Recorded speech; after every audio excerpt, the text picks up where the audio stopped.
हसरत है हमारी बाबा, कर दो वो पूरी आके। मिल जाओ प्यारे बाबा हम बच्चों से आके। मिल जाओ प्यारे बाबा हम बच्चों से आके। सीखन में अपने को विदेही व अशरीरी व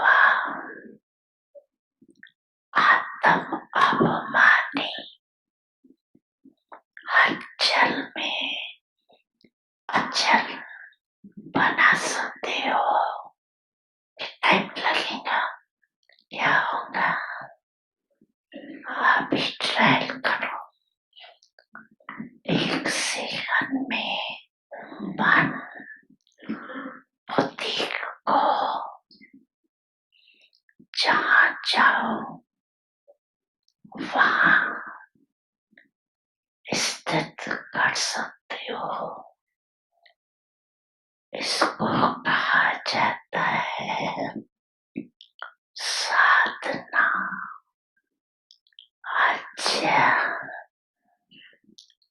देश विदेश के चारों ओर के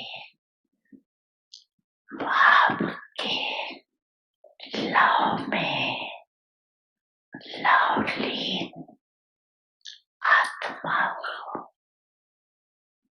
सदा स्वयं को ब्रह्मचारी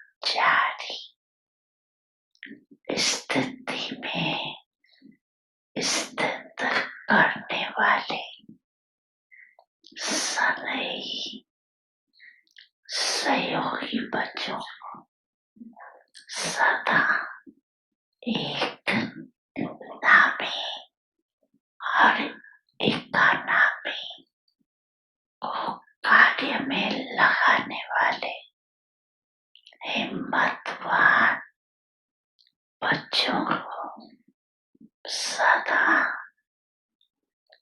हलचल में भी अचल रहने वाले निर्भय आत्माओं को सदा मौज बनाने वाले भाव के सभी रहने वाले बच्चों को याद प्यार और नमस्ते।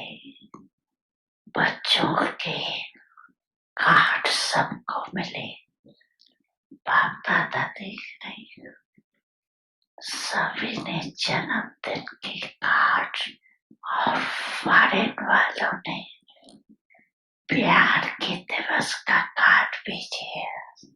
तो प्यार के सागर बाप सभी बच्चों को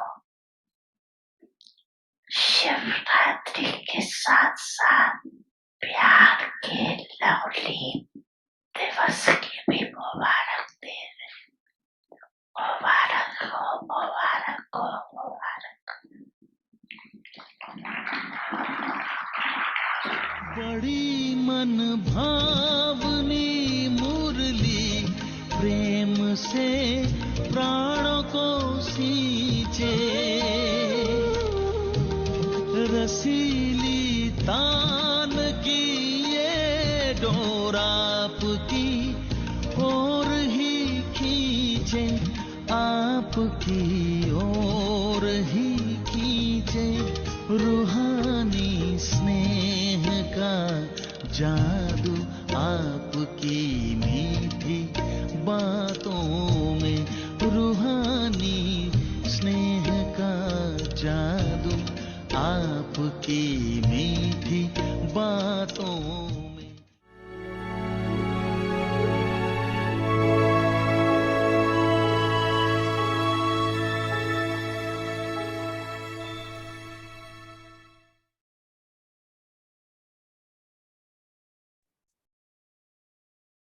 Om Shanti. Become a carefree emperor of the land without sorrow by Om Shanti. with all attainments. सर्व प्राप्ति संपन्न बेगमपुर के बेफिक्र बादशाह बनो। The greatest emperors आज का of the टॉपिक carefree है emperors बेगमपुर के राज्य का अधिकार। is the सबसे kingdom of the बड़े land ते बड़ा without sorrow. बादशाह है बेफिक्र बादशाह, In front of those और who सबसे have बड़े ते बड़ा राज्य है kingdom of the land without Begampur sorrow, का राज्य। a kingdom बेगमपुर के राज्य अधिकारी के आगे यह विश्व का राज्य भी कुछ नहीं है। यह बेगमपुर के राज्य का अधिकार अति श्रेष्ठ और सुखमय है ही बेगम। तो सदा इसी रूहानी नशे में रहो कि हम बेगमपुर के बादशाह हैं, नीचे नहीं आओ। Om Shanti. Do not come down. Om Shanti.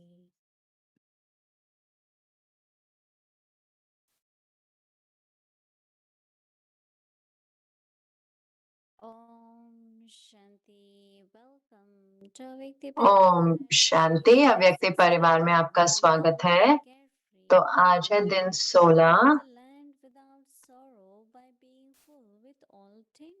सर्व प्राप्ति संपन्न बेगमपुर के बादशाह, बेगमपुर के बेफिक्र बादशाह बनो। आज का टॉपिक है बेगमपुर के राज्य का अधिकार, और अब हम मोहिनी दीदी से सुनेंगे। ओम शांति। ओम शांति। बाबा इज वंडरफुल। बाबा वंडरफुल है, ड्रामा वंडरफुल है, पार्ट इज आल्सो वंडरफुल। और हमारा पाठ भी वंडरफुल है। बाबा चाहते हैं कि हम सारे एक ऐसी स्थिति पर पहुंचे जो हिले नहीं, स्थिर, अटल, अचल और निरंतर। तो अगर मुझे हमेशा निरंतर खुश रहना है तो मुझे दुख से मुक्त होना होगा। तो मुझे निराशा से दूर होना होगा। मुझे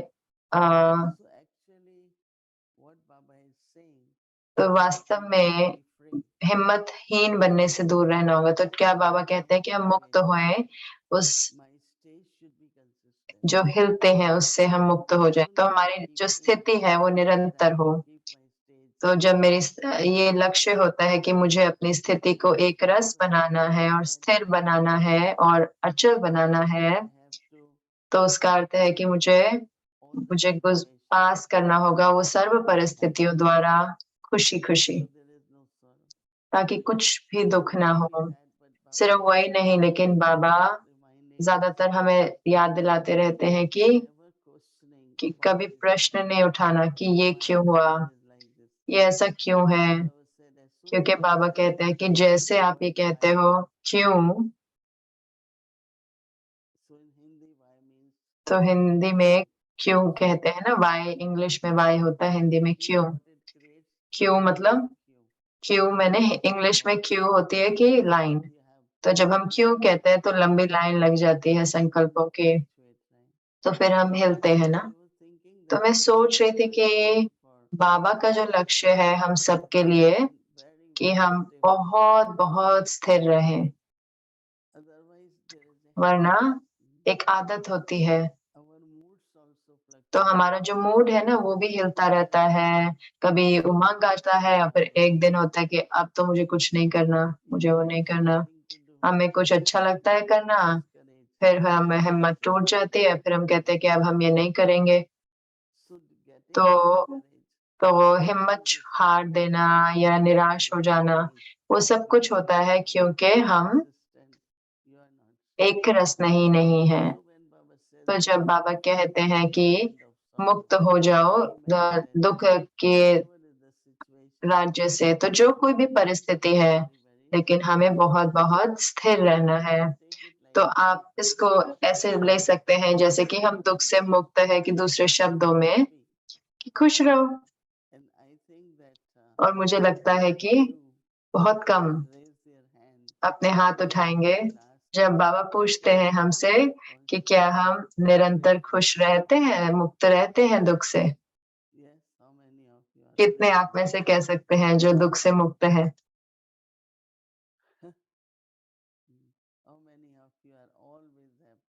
आप में से कितने हैं जो सदा खुश रहते हैं?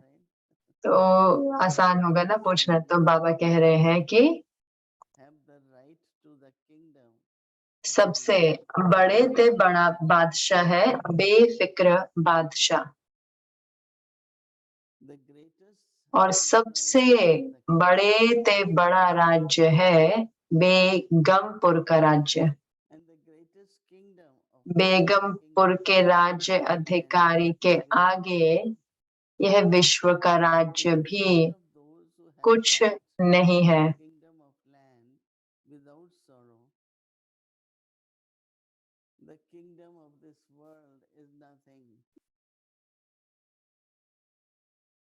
यह बेगमपुर के राज्य का अधिकार अति श्रेष्ठ और सुखमय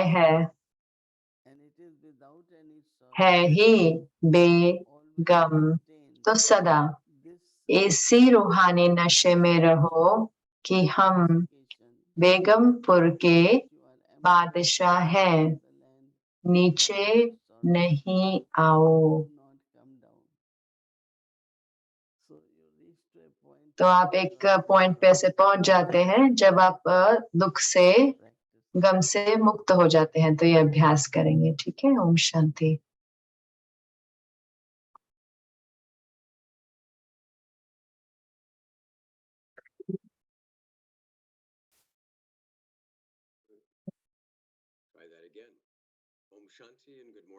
ओम शांति और गुड मॉर्निंग। ओम शांति।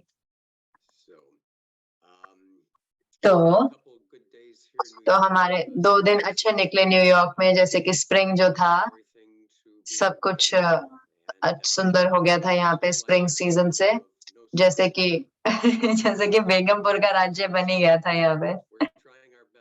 तो हम अपना सबसे बेस्ट ट्राई कर रहे हैं कि हम मुरली और पॉइंट को अभ्यास में यहाँ लेकर आए, और आशा करते हैं कि कुछ दुख नहीं होगा, वहां पर भी कोई गम नहीं होगा, वहां पे भी बेगमपुर का राज्य ही होगा। हम यही आशा करते हैं।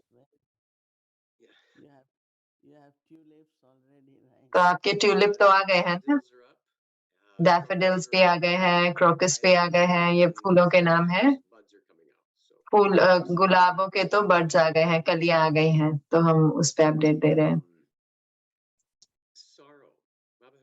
गम, तो बाबा हमेशा हमें बताते हैं कि दुख देना नहीं है और दुख लेना नहीं है, लेकिन वो जो पार्ट है वो जैसे कि समझ नहीं आया हुआ है पूरा समय। हम उसको धारणा में नहीं ला सकते कि कैसे उसको हम देखें।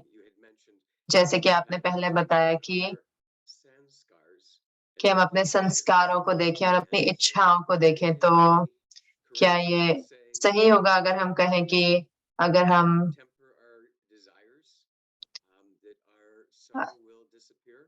क्या हम इच्छाओं को कम करें तो दुख चला जाएगा? हाँ, क्योंकि कि अगर निराश होना और अपना उमंग खो देना, हिम्मत खो देना, वो सब कुछ होता है जब हमारी जो आशाएं होती हैं, वो हमारी इच्छाएं पूर्ण नहीं होती हैं, तो हम आशा खो देते हैं, तो हम बहुत जल्दी छोड़ देते हैं। और जब हम उस चीज को छोड़ देते हैं तो हम उसको दोबारा करना भी नहीं चाहते। तो इसीलिए तो वो जो आदत है वो परिवर्तित होनी चाहिए, जो भी कुछ भी हो ड्रामा में। तो देखें इसमें कि क्या लाभ है, क्या कल्याण है। तो मुझे लगता है कि हम इसे ज्यादातर ये अनुभव करते हैं कि जब भी कोई ऐसी परिस्थिति आती है तो कुछ उसमें कल्याण होता है। क्या आप कल्याण देखते हैं हर परिस्थिति में? कई बारी तो मैं सही चीज़ जगह पे नहीं देखता हूँ कल्याण के लिए। तो एक परिस्थिति आई थी भारत से मेरे पास और मैं मैं एतिहाद लेके जा रहा था अबू धाबी द्वारा। तो वो कस्टम्स होते हैं वहाँ पे अबू धाबी में। न्यूयॉर्क में नहीं करते, वहाँ अबू धाबी में करते हैं। तो जब उन्होंने कस्टम चेकिंग करे तो वो वही प्रश्न पूछते हैं, जैसे कि आप यूनाइटेड स्टेट्स में आ गए हो। तो क्या प्रश्न उन्होंने पूछे वो, कि आपके पास कोई भोजन है? क्या आपके पास कोई फ्रूट है? और मैंने मैंने बहुत सच्चाई से उत्तर कहा, मैंने कहा हाँ, मेरे पास तो टमाटर है, ऑरेंज है, सैंडविच है जो मुझे प्लेन पे। तो बहुत अच्छे से मैंने बोला, लेकिन क्योंकि मैंने हाँ बोला और मेरे पास एक ऑरेंज, तो उन्होंने कहा आप जाओ इस वेटिंग रूम में बैठो। तो मैं थोड़ा उसमें मुझे चिंता हो गई थोड़ी, क्योंकि क्योंकि जो एयरलाइन होती है वो जल्दी निकल जाती है। तो मेरे पास 1 ही घंटा था मुझे लगा। तो मैं वहाँ बैठा रहा और मैंने अपने मन को देखा कि कैसे मैंने दुःख अपने लिए बनाया कि मैं तो प्लेन पे नहीं जा पाऊँगा। मेरे पास ये ऑरेंज है, तो क्या मुझे दूसरी टिकट खरीदनी पड़ेंगी? तो ये कैसा होगा? क्या मुझे यहीं रहना पड़ेगा? होटल लेना पड़ेगा? तो मैंने कहा नहीं रुको, मैं रुकता हूँ कि मैं बाबा को याद करता हूँ और उसके बाद मुझे बुलाया गया और मैं फ्लाइट पे चला गया। और मैं देख रहा था कि कैसे इतना आसान होता है हमारे मन को कि हम कहानी बना लेते हैं जो हम चाहते हैं और अपने आप को खुद ही दुःख दे देते हैं। तो वो जो एक मेरे लिए था, तो जो हमारा राज्य है मन का, कि वो ऐसा, हमें इसमें नहीं उलझना चाहिए, जो कहानियाँ जो हम खुद ही बना लेते हैं स्वाभाविक रीति से। तो मैं समझती हूँ कि जो मिडल ईस्ट या कोई भी ऐसी कंट्री से जाते हैं, तो हमें भी ऐसे ध्यान रखना पड़ेगा, क्योंकि अगर आपके पास इलायची है या कुछ सेसमी सीड या तिल है, खसखस तो लेके नहीं जा सकते, तो वो अलाउड नहीं होते हैं। तो वो ड्रग्स का पार्ट होता है। खसखस नहीं लेके जाते, खसखस में हाँ,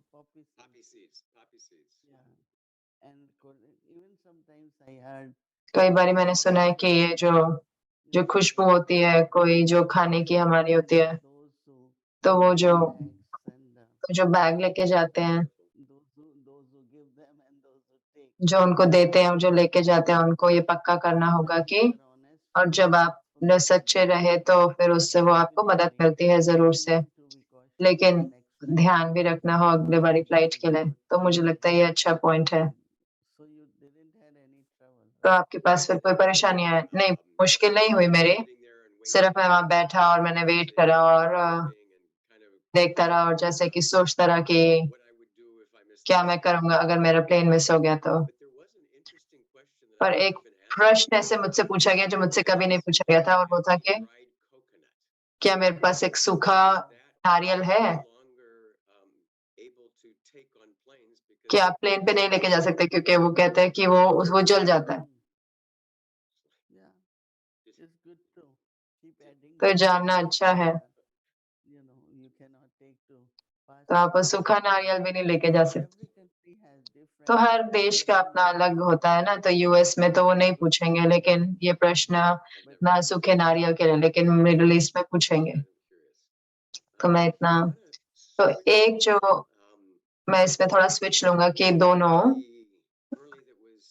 मुरलियाँ जो हैं इससे पहले की, और मुझे लगता है कि आज था या कल की मुरली में, कि मैं एकदम जैसे कि रुक गया था उस पर कि मैं उसको ढूँढ नहीं सकता, लेकिन बाबा,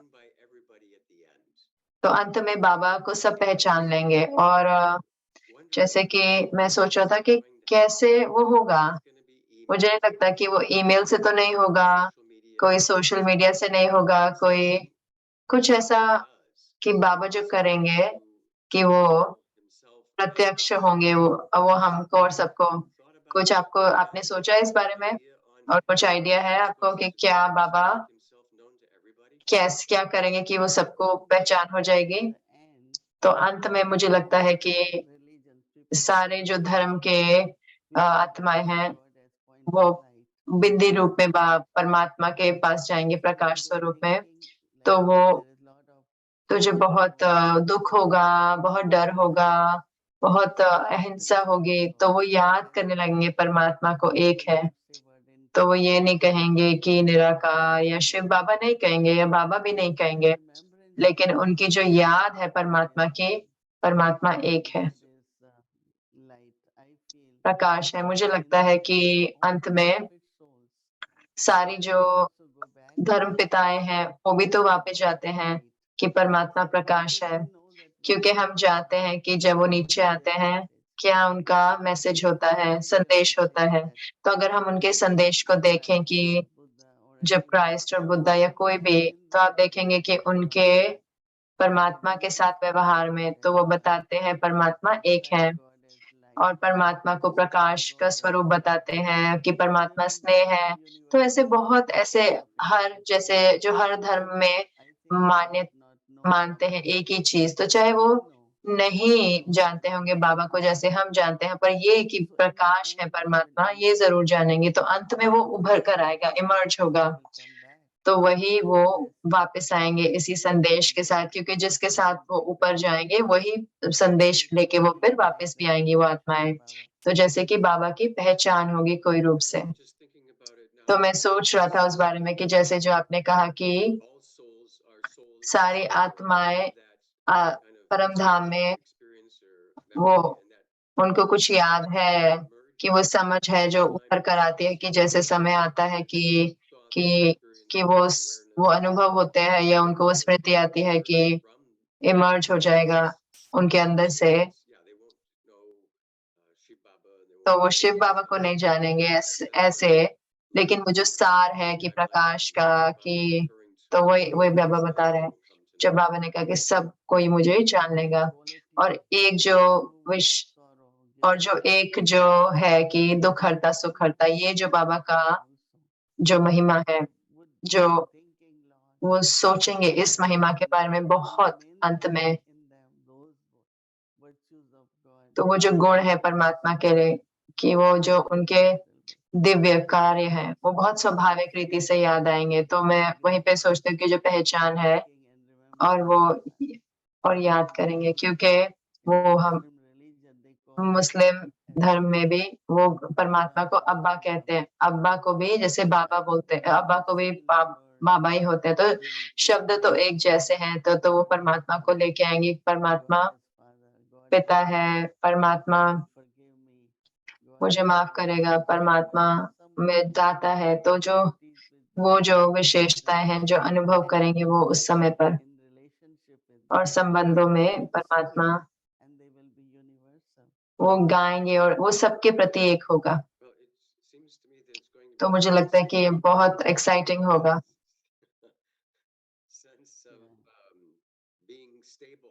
कि हम स्थिर होंगे अपनी स्थिति में, तो वो मेरे पास थोड़ा समय है, तो एक और पॉइंट है कि आपने क्या कहा कि हम सबका एक बहुत वंडरफुल पार्ट है, अलग है। तो आप क्या गाइडेंस देंगे हमारे लिए कि हम पहचाने कि हमारा जो अपना पार्ट है, वो हमारा बहुत वंडरफुल पार्ट है और कि हमें उस पर ध्यान देना चाहिए कि इससे कि इधर-उधर देखें कि लोग क्या कर रहे हैं, जो इच्छाएँ हैं कि वो जो हमारी परिस्थिति है उसके से। तो इसीलिए ये ज़रूरी है कि जब आप पुरुषार्थ करते हैं, जानते हुए कि आपका अपना पार्ट है और ये बहुत विशेष पार्ट है। तो अगर वो ध्यान रहता है, तो फिर आप अपनी स्थिति को प्रभावित होने नहीं देते, चाहे आपकी महिमा हो रही है या नहीं हो रही है, तो आपका आप सफलता पा रहे हैं कि नहीं, लेकिन आप याद रखते हैं कि मेरा पार्ट बहुत वंडरफुल है। क्योंकि जब मैं सोचती हूँ कि ड्रामा के अंदर हर आत्मा का पार्ट ज़रूरी है और चाहिए और अच्छा पार्ट है, तो सोच के देखो अगर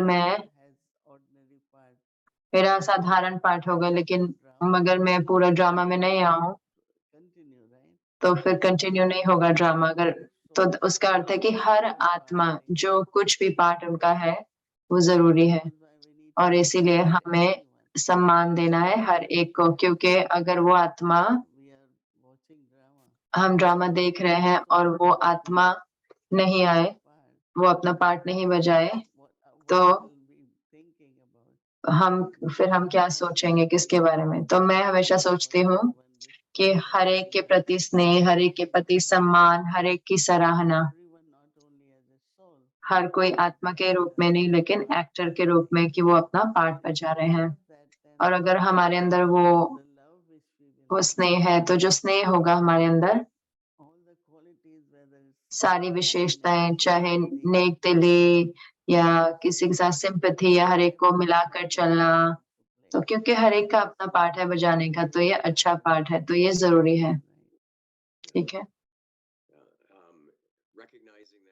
तो पहचानना कि और उसको मानना और ये अपना पार्ट बजाना, कि हमारे को मौका होता है कि हम अपने रूहानी विशेषताएं प्रयोग करें, कि जो कुछ भी हम करते हैं तो हमारा पार्ट, तो कि इसके बदले कि मैं क्या कर रहा हूँ एक्स्ट्रा। इतनी बार आपने कहा है कि मधुबन के जो लोग जाते हैं रिट्रीट पे, या फिर उनके हाईलाइट क्या, मतलब वो क्या बताते हैं कि उन चेहरों को याद करते हैं जिन्होंने उनकी सेवा करी, कि वो कैसे खुश होकर सेवा करते थे, तो कि वो अपना पार्ट, इतने बाबा की विशेषताएं उनमें निकल कर आती हैं, तो वो कितने वो हम कर सकते हैं सेवा में। मुझे पता है कि जब मुझे दिया गया था ये पार्ट बजाने के लिए, नया जो पार्ट मिला, तो मैंने कहा कि ओ, मेरे पास तो बहुत जिम्मेवारी है, तो मुझे सब कुछ करना पड़ेगा। लेकिन मैंने ये रियलाइज करा कि मुझे कुछ भी नहीं करना, मुझे वही होना है जो मैं हूँ, और उस स्वाभाविक स्थिति में जो कुछ भी मैं कर सकती हूँ या कह सकती हूँ और उसका स्वरूप बन सकती हूँ, तो वही मुझे करना होगा। तो मतलब, तो मुझे पहले भी वैसे भी करना ही होता। तो ये बहुत ही दिलचस्प कार्य है जो मैंने सोचा और दूसरों ने सोचा, लेकिन फिर मैंने देखा कि सब कुछ जो है वो इतना स्वाभाविक है। जैसे दादी ने भी ऐसे किया ना, हमने उनको देखा कि बहुत कुछ करते थे, लेकिन उनके लिए कि वो सिर्फ खुद के स्वरूप में ही होते थे परिस्थितियों में। तो ऐसे लगता है कि वही सबसे अच्छा तरीका है आगे बढ़ने का, कि जो हमारा पार्ट है उससे खुश रहें, और ताकि तो ये बहुत दिलचस्प है कि स्वाभाविक रहे, नेचुरल रहे, और जो कुछ भी दूसरे आपको देखते हैं, तो जो आप हैं वही रहें, और जो वही दें जो सही है मेरे लिए, तो लोग उससे बहुत खुश लेते हैं। तो मुझे ये आशा है कि आप इस रात को भी लोग आपसे बहुत कुछ ले रहे हैं, तो आपके साथ बहुत आनंद आया। ओके, ओम शांति।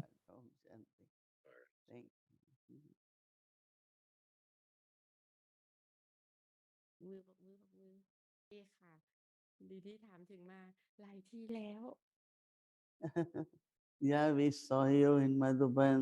हमने आपको मधुबन में देखा, Many of you were there. बहुत आप में से थे। We have such a big group, 900. इतना बड़ा ग्रुप है, 900 double foreigner. Many are coming after many years. बहुत आ रहे हैं बहुत साल के बाद। Something is calling them to come. कुछ उनको पुकार रहा है आने के लिए। Jyoti Ben must have shared her experience. ज्योति बहन ने अपना अनुभव सुनाया होगा हर एक के साथ। So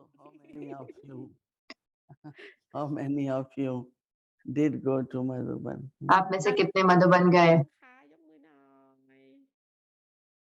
Majority of you, right? ज्यादातर आप में से। Okay, Om Shanti. Om Shanti.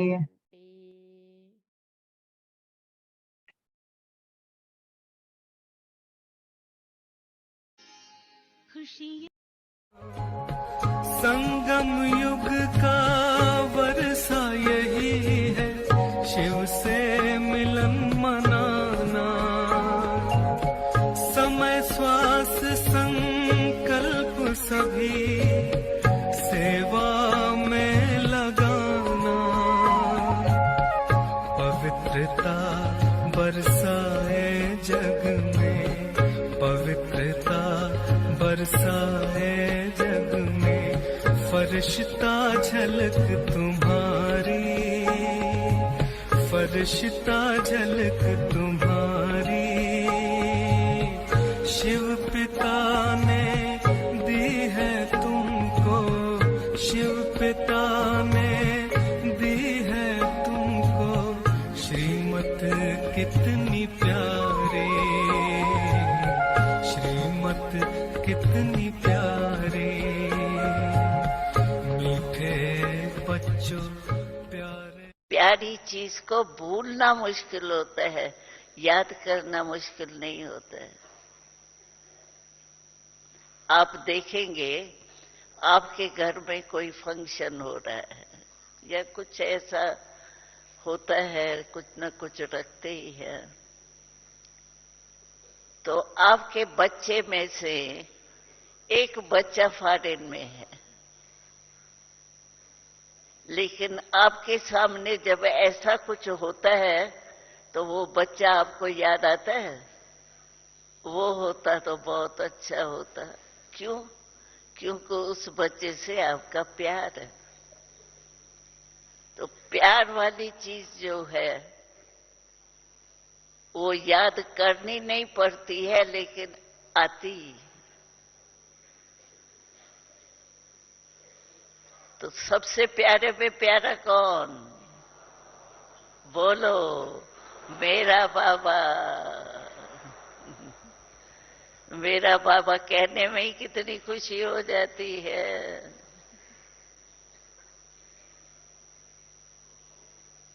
तो अपनी दिनचर्या को हमेशा सेट रखो।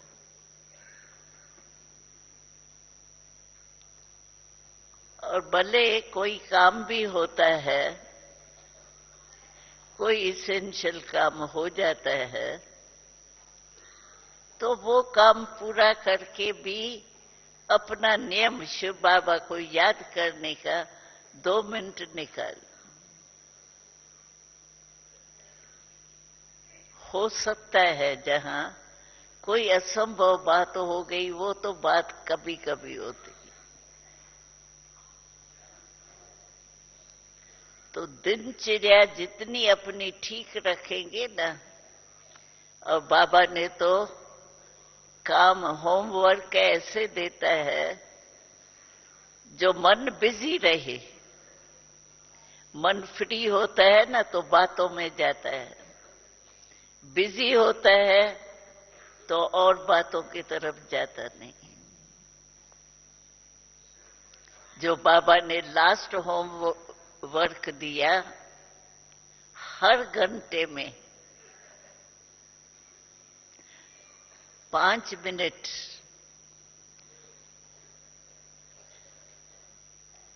पांच अपने स्वरूप स्मृति में लाओ। कोई जल्दी भी कर सकती है। 5 स्वरूप की स्मृति करने में कोई 5 मिनट लगाता है, कोई 5 सेकंड भी लगाता है। लेकिन हर घंटे का नियम अगर आप पालन करो तो आपका रात्रि को चार्ट चेक करेंगे कितना अच्छा होगा। जानबूझ के बाबा होमवर्क देता है, क्योंकि 63 जन्म विस्मृति में रहे हैं ना, तो विस्मृति की आदत ज्यादा हो गई। अब इस छोटे जन्म में स्मृति स्वरूप बनना है। तो अपने नियम बनाने पड़ेंगे ना, जहां कायदा वहां फायदा।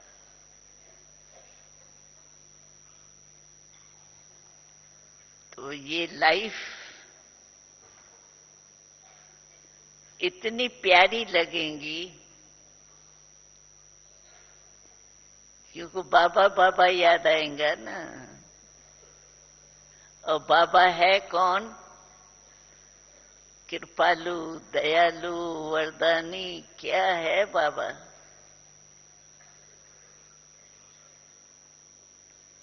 तो उस स्मृति से चलते चलो। हमारे साथ का एक पल कई जन्मों से बेहतर है, सफल हर पल हुआ अपना, नजर तेरी जो हम पर है, नजर तेरी जो हम पर है, यही यादें ही रह रह कर चमक जाती है जो बिजली तुम्हारे प्यार से बाबा।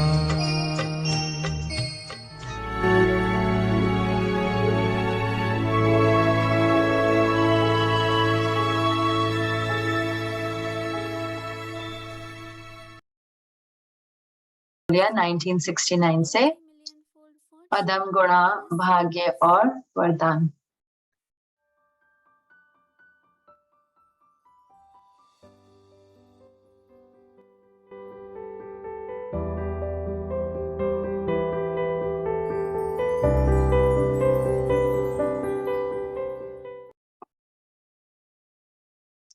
मुरली का टॉपिक है मजबूरियों को समाप्त करने का साधन मजबूती। मजबूती ये मुरली है 19 सितंबर 1972 की। अभी अचल, अडोल, अटल स्थिति में स्थित हो, जो महावीरों की स्थिति गाई हुई है, उस कल्प पहले के गायन व वर्णन हुई स्थिति में स्थित हो, व अपने अंतिम साक्षीपन, हर्षित मुख, न्यारी और अति प्यारी स्थिति के समीप आ रहे हो कि वह स्थिति अभी दूर है। जो वस्तु समीप आ जाती है उसके कोई न कोई लक्षण व चिन्ह नजर आने लगते हैं। तो आप लोग क्या अनुभव करते हो? क्या वह अंतिम स्थिति समीप आ रही है? समीप से भी ज्यादा और कौन सी स्टेज होती है? बाप के समीप आ रहे हो? क्या अनुभव करते हो? समीप जा रहे हो ना? चलते चलते ठहर तो नहीं जाते हो? कोई साइड सीन देखकर ठहर तो नहीं जाते हो? चढ़ती कला का अनुभव करते हो? ठहरती कला तो नहीं। स्थूल यात्रा पर भी जब जाते हैं तो चलते रहते हैं, रुकते नहीं हैं। यह भी रूहानी यात्रा है ना, इसमें भी रुकना नहीं है। अथक, अटल, अचल हो चलते रहना है तो मंजिल पर पहुंच जावेंगे। यह लक्ष्य रखा है ना। अगर लक्ष्य मजबूत है तो लक्षण भी आ जाते हैं। मजबूती से मजबूरियां समाप्त हो जाती हैं। अगर मजबूती नहीं है तो फिर अनेक मजबूरियां भी दिखाई देती हैं। तो अपने को महावीर समझते हो ना। महावीर कभी भी किसी मजबूरी को मजबूरी नहीं समझेंगे।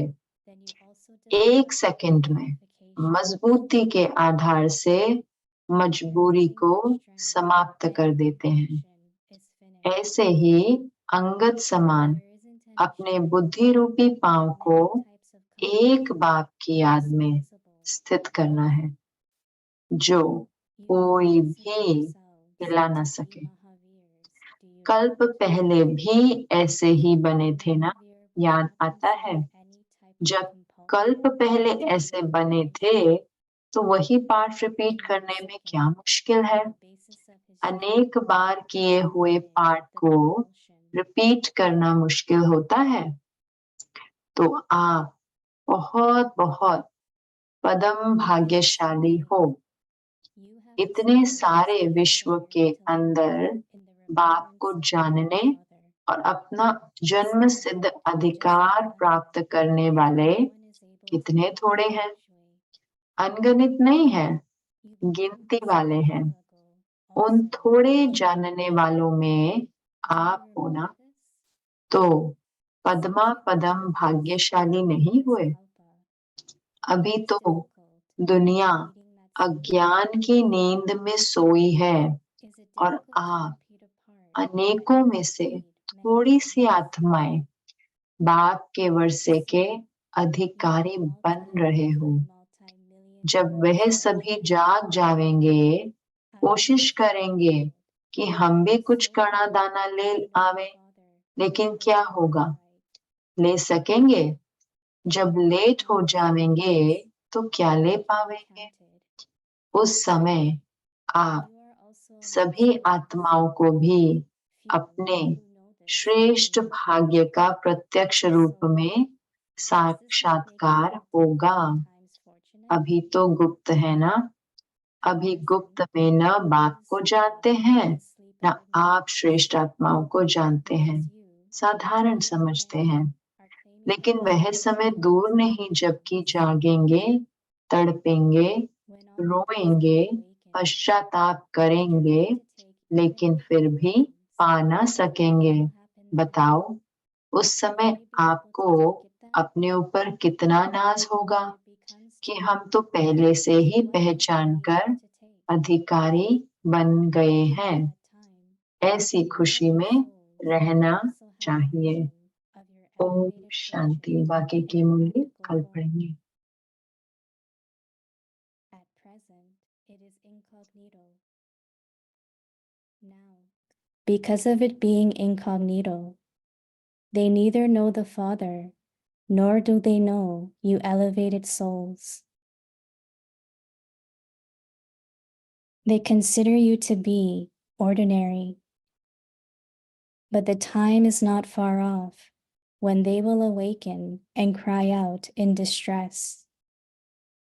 They will cry and repent, but even then, they will not be able to attain anything. At that time, all of you will have so much pride in yourselves that you recognized Baba earlier and claimed the right. You should maintain such happiness. To be continued. Om Shanti.